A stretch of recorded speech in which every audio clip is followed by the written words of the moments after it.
প্রতিশোধের আগুন জ্বলছে তেহরানে, আর সেই আগুনে পুড়ে খাক হচ্ছে গোটা ইসরায়েল। আমেরিকার হামলার পর আরও ক্ষিপ্ত হয়ে উঠেছে ইরান। তারা আর ছাড় দিতে রাজি নয়। ইসরায়েলকে উচিত শিক্ষা দিয়েই তবে থামবে, সাথে আমেরিকাও পাবে মোক্ষম জবাব। মধ্যপ্রাচ্য আবার উত্তপ্ত হয়ে উঠেছে। ইরান সোমবার ভোরে ইসরায়েলের বিরুদ্ধে ফির এক দফা ক্ষেপণাস্ত্র চালিয়েছে। দেশটির ইসলামী বিপ্লবী গার্ড কোর জানিয়েছে এটি ছিল অপারেশন টু প্রমিস 3-র একবিংশ ধাপ। এই অভিযানের মূল লক্ষ্য ছিল ইসরায়েলের সামরিক ঘাঁটি ও যুদ্ধশিল্প সংশ্লিষ্ট স্থাপনাগুলো।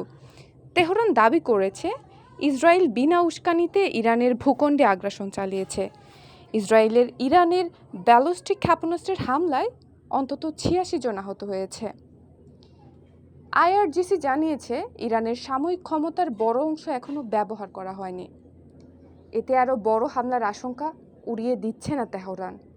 যুক্তরাষ্ট্রকে যুদ্ধের সহযোগিতার জন্য ডেকে নিজেদের দুর্বলতা প্রকাশ করেছে ইসরায়েল। এবার দেখার পালা ইরানের পরবর্তী পদক্ষেপ ঠিক কতটা ভয়ঙ্কর হয়।